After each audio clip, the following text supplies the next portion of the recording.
as we're approaching some crazy times, social media is accountable for 29% of civil discourse. In terms that we can be, if we're behind a screen and nobody can see us, would you say that same thing to somebody's face, like we talked about earlier? So if you wouldn't say it to their face, then don't say it behind their back, or don't say it on social media, because that's a big culprit of people just not being very civil to each other. Yeah. And I'm all about, peace and harmony, and let's just all get along and work together. And at the end of the day, we can go home and not think about it. But when we're together, we have to be the best version of ourselves that we can be. Insurance dudes are on a mission to escape being handcuffed by our agencies. How? By uncovering the secrets to creating a predictable, consistent, and profitable agency sales machine. I am Craig Pretzinger. I am Jason Feldman. We are agents. We are insurance dudes. So many things are going on in my mind right now. The reason we do it, and I ask my students all the time in the classroom, why are we nicer to strangers at the grocery store than we are to our own loved ones? And it's well, the people in the grocery store are much nicer than our loved ones. Well, obviously. They are. And no, I'm just kidding. For some reason, we just want to save face with people that we don't know. And we generally, our family, even if we have fights with them, we know they're still going to be there tomorrow, generally speaking. And so they're kind of like, that's our release. Like I read a statistic the other day about kids, and they come home from school and they dump all over their moms because it's a safe space, and they can kind of like let loose the whole gunny sack or kitchen sink, like throw everything out that happened that day. And the mom's like, okay, like it's just my toddler at school. They're having a temper tantrum. So it's kind of the same way with adults and loved ones. Like you're just going to unleash on your wife because you can, right? Like it may not be the most effective form of communication, but in the end, you'll get over it and everything will be fine. But how do you curb that? How do you curb the cycle? Oh my gosh. Therapist. Therapy. I ask this because I'm sure a lot of agents do this, right? Yeah. Oh yeah. Yeah. I think it's always starting. So I can give you the little assertion message if you want, my little technique. So it's knowledge nugget. Yeah, knowledge nugget. It's called Bolton's 3-part assertion message. I did not invent this, but I use it all the time and give credit to Bolton. Well, we'll give credit to you. Okay. It's 3 simple sentences. And you already said it. I feel, or I think, whatever, so if I were your wife, I'd be like, I really am frustrated. And then the second part is when you come home and just dump all over me. Non-threatening communication. Because I really don't deserve that. And I want to be treated the way you treat other people. So it's, I feel when you, because, and that generally tends to work and diffuse the situation and make people less defensive because you're owning your feelings. Yeah. They can't take your feelings away from you. And you feel the way you feel. Aren't wrong. I would say, you can't tell me that my feelings are wrong or that I feel that way. Like I really do feel that way. Because then that's what is it called? Diminishing? No, not diminishing. Something your feelings. Disregarding. There's like a term.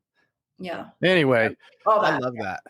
What's interesting though is like this stuff is so powerful. Communication, right? And communication is the root of many issues in everything, right? Whether it's the spouse or in business, like we send the message, but it doesn't get received the right way. And then, or it doesn't get received in the way that we intended it to be received. And now it blows up. Yeah. And what's interesting, and I mean, I look back to college and the business school, like I think I had one communication class, right? And we didn't even pay attention because everybody's like, oh, it's communications. Right. But really, at the end of the day, it could be the most powerful course that you have. Because I mean, do I remember my internet marketing class from 2000? Does it even apply now? No, right? Like none of the stuff really applies, any of the crap, right? Maybe the math and okay, so some of it's important, but we don't teach emotion. We don't teach emotional intelligence. We don't teach any of these things that are probably the most important tools for sales, for interacting in relationships, and for just operating. Well, true. And I don't know why. If you look at job ads, like 95% of them ask for excellent written and communication skills. And that's not in there as filler. That's Right. regardless of what. Another thing I do is I ask people, well, you're taking this communication class. How many of you think you need this? How many of you are going to go into a job where you think you will never need to communicate? Right. And everybody was like, no, so I'm like, okay, if you do a presentation, you need public speaking skills, communication. If you're in sales, you need a persuasion class, communication, and I could go on and on and on about it. But yeah, conflict management and relationship, working with people is tricky. I mean, even if you're working remote and you're behind your computer, you're still probably communicating with somebody on the other side. Yeah. So I feel like it's the most important skill ever, but I don't know. Thank you for acknowledging that. It's important. It's the root, right? It's the root of so many issues because we're trained. Everything's trained on the left brain, unless you're an artist or something, right? Or musician. But like we don't do any work on the right brain, on the right side.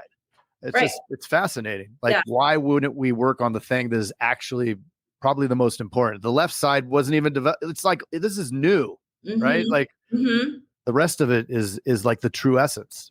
Absolutely. And if we want to have the best relationships we can, personally and professionally, it's a constant state of just working on it. Like, we're always evolving. So there's the issue, right? It's constant work. It is work. We get lazy. We want instant gratification. You don't get instant gratification if you have to constantly work. So you got to train yourself. Absolutely. Absolutely. It is funny because we had Dr. Nicole Price on last episode about empathy. And we're just diving a little bit more into communication and just really like thinking about this stuff because like, we talk to ourselves in our head. Yes. A lot. We do. Right. We say a lot of bad stuff to ourselves. That's what I was going to say. It's like, it's shocking some of the stuff that if you really think about it, that you would never say that to another person, but you say, oh, I suck at this. Well, tell somebody else they suck at that. How would that make them feel? You would never. Yeah. And so there's that. Then there's your ego. There's your team that you're talking to daily. And then there's the clients that you have and the clients that you want. Right. Like that sums up everything at business, minus the process or the product that you might have. But like, and it's also the hardest thing to navigate. And like, if we get that right, we put more energy and focus, we're exponentially going to be better at our business. And the more you know, the better you can be. And I think that's why people bring in people like me. Intuitively, we know that. But sometimes we have to be reminded of it. And so, 100%. I think, and the manager maybe doesn't have the desire or the skill set to provide that training. So, people hire people to come in and just train people up on the basics, basic communication skills. It's like the gym. Nobody needs to go to the gym. You could do push-ups, sit-ups, and pull-ups at home and you'd be fine. Right. Yeah. But okay. But will you go to the gym? But then you go to the gym, but I never go. So I need a trainer. The trainer is going to tell me the exact thing that I need to do that I can do all by myself, but I need to have somebody tell me. I'm the same. I am the same way. I'm like, why am I paying this guy? Oh, because I actually show up, he's the expert, and I'm seeing results. So when you pay attention. And I don't have to think about it. I just go, he changes the weights, he wipes off the seat for me. That's kind of nice too. And I just do it, right? I don't get that treatment. About it. And everybody has their skill set. So why not go to the experts? Yeah. For their, whatever. Yeah, 100%. You're buying time. Time's everything. And I'm doing it. I'm actually showing up. Yeah. And you get swole. Yeah. Craig, do you still have a trainer? I do. You're still going? Yeah, I am. All right. Well, I mean, I didn't go while I was gone, but that's right.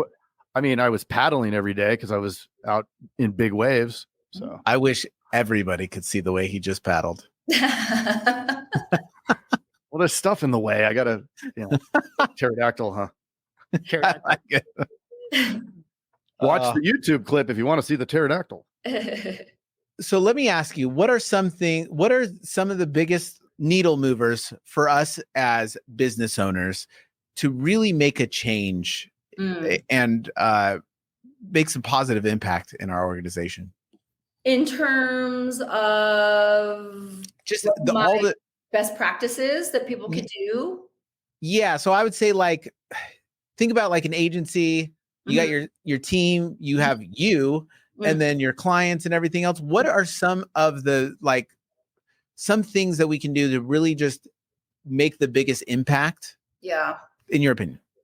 So a couple of things. When I think about leadership, it's really important to be a good leader and model what you want other people to do. So I think that's really, really important. So we need good leaders in place. I think just having that continuing education on not just insurance itself, but just as human beings being in the world together. So all these things that we're talking about today, send people to trainings and conferences and have them come back and share out what they learned at their conference. It could be an insurance conference, but what else did you learn? I speak at some HR conferences. I don't talk about HR. I talked about growth mindset. And so when people go and they hear a good speaker, have them come back and share out and report back. I think providing mentors to people in the organization, maybe that are new or middle management, find them a really good mentor, either inside the organization or outside the organization. I think, yes, just being a strong communicator, conflict management. I could go on and on and on and on. Personal bias, know your bias, understand. Ooh, talk about that. Personal bias. Yeah. Well, we know what we like and what we don't like. We tend to seek out people who agree with us. But answer shopping. But what if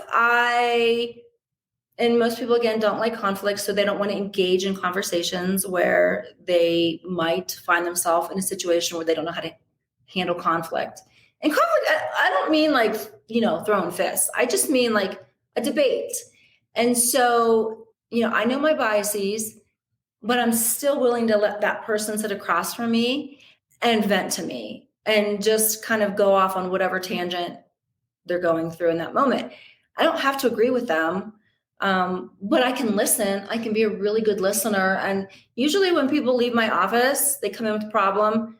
They do most of the talking. I do a lot of nodding and like that nonverbal communication. And then they leave and they're like the bartender. I mean, they're like healed. They feel so much better and they have a better outlook. So it's, again, just being open-minded and not agreeing, but having enough respect for that person to let them share what they want to say. You don't have to argue with them. You don't have to try to prove them right or convince them to think your way. You don't. It seems like women are better at this, right? And I'm curious for the insurance dudes out there, like, how can we get better at not trying to solve the problem? Like, it's it's all we do all day long. We get home and we hear, my day was and I like boop, boop, boop. All the solutions pop into my head. I'm like, well, that's easy. Just do this, this, and this. Okay. Problem solved. Let me go swimming. And communication 101, right? Yes. And generally speaking, I mean, we can't lump everybody together anymore, but generally speaking, women want to vent, and literally you could sit there and say nothing, but let us vent. If it's 20 or 30 minutes, I'm sorry, you're just going to sit there and shake your head. We don't expect men to solve our problems. Men think we're coming to them because we want them to solve our problems. So what I tell my guy friends, I just need to vent, but I don't need you to fix this. And they're like, "Whoo, thank you. Okay, I can do that. I can just sit here." And they just shake their head. That would be so helpful. Yeah, I know. I wish that every conversation started like that. Because sometimes I'll say, wait, do you just need me to listen? Or do you, but then that's a bad question because now it's like, well, you don't know me. Like, I don't know. I'm not a mind reader. I don't really know, dear, what you're thinking in this moment. But that's amazing. Asking, just for clarification, do you need me to solve this, or can I just be a good ear right now? And then that lets you off the hook, right? Then you don't have to think about all the ways to fix it. Literally, you don't have to even listen, really. You have to nod and stuff and make noises. You could listen, but I understand also that women, we like to give a lot of detail and go. I might zone out there. Yeah, we give you all the background and like 10 years worth of history before we get to the point. Men tend to be very, very direct and just like spit it out. So again, learning the different communication styles of the people that you're with is great. So if you're, if somebody said, nope, I just want to get this off my chest, you'd be like, okay, great, go for it. Yeah, Craig, I would go with the default of listening. Just so if you have to default to something, just say that must be tough. There you go. Look at that. That's the best. See, when I say that must be tough, or oh, that sure sounds hard, I feel like I'm not being genuine. Oh no. I think it just feels weird coming out. Well, you're gonna feel a lot better in 5 minutes when you're not getting yelled at. That would feel nice. So the more you practice saying stuff like that, the more it will feel genuine. I can see how that would be genuine. But to her, she's like, whoa, who are you? Like, you actually care about what I'm feeling and thinking? Wow, thanks for sharing that. Yeah. So, not fake it till you make it, but practice saying it and it'll become more natural. It's like a reverse sale, Craig. You have to act like the salesperson. You have to peel the onion. So don't even stop there. Say that must be tough, and then ask a question about it. I don't think she likes the questions. She doesn't want to go deeper. I don't know, maybe. Well, I think very challenging. Just the nonverbal, and I agree. It could be like, ooh, oh yeah, that sounds rough. Like, oh, I do this with my 17-year-old daughter, and she's going about her 17-year-old gossip and drama. Oh boy.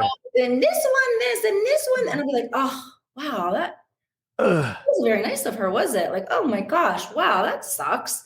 And I'm just like agreeing with her, and again, she walks away. She's all better. I didn't have to solve anything.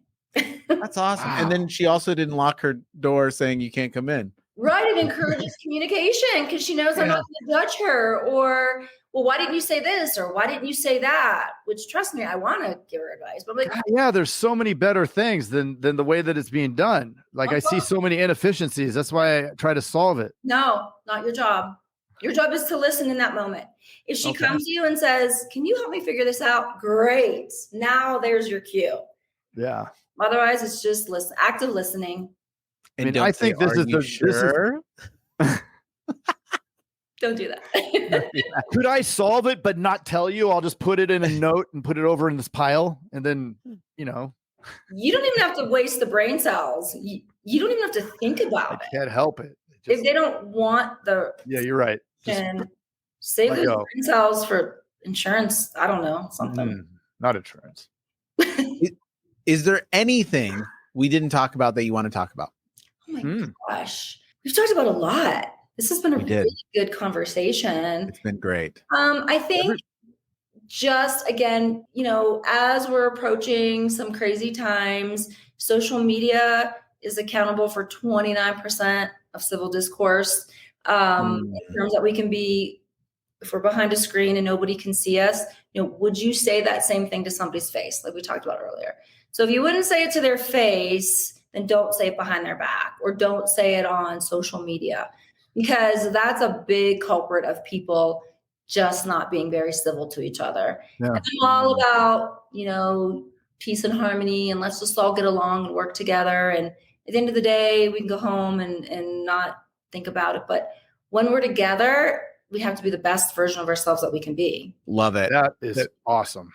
It's funny. I'm the opposite. Like I won't say anything on social media because I know it's going to be taken the wrong way, especially I would just make fun of or joke or, you know what I mean? Like, be careful. Yeah. Yeah. I'm not. I don't engage either, but those keyboard warriors that will. They'll just it's remarkable comments, and you're like, oh my God, really? You just said that? Well, they're brave. They're brave. They don't have to look at somebody in the eye when they say it. Yeah. There's some deep stuff going on. If you're doing that out there, there's some deep stuff going on. Get some help. Haters gonna hate. I'll help you work it. Haters gonna hate. Yeah.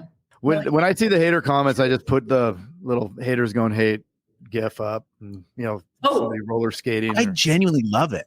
Yeah. I love the hater comments. Yeah. I think they're so fun. Somebody said something about how can I even listen to you with the silly hair? And I was like, dude, you just listen to me. I was like, yes. That's a good way to spin it and to find the sunshine, or the good in something bad. Yeah, like thicken up a little. It's hard. That's Well, it's funny, they'll trash it, but they listened. They did listen. It's the best part. Yeah, it's like, well, you could have turned it off, but you actually took your time. You spent time on us, so thank you. Exactly. It's like the ultimate. I got you. Exactly. Thank you for taking the time. Exactly. Well, so for the listeners that are going to go find you, where can they find you, and it would be the easiest way to connect? Yeah. So my website is lauriemoroco.com. And then you can find me on Instagram, LinkedIn, Facebook, all under Laurie Moroco, PhD, or Dr. Laurie Moroco. Okay. And always posting good tips and tricks and practical advice. And so I would love for you to follow me and connect if you ever need somebody to talk to. Awesome. And the links will be below. So just go and click the link. It'll take you over to her page and you can get there. So, well, awesome. Thank you so much. Yeah, this has been great. Thank you. It's been really fun. And we appreciate it. Great conversations. Thank you.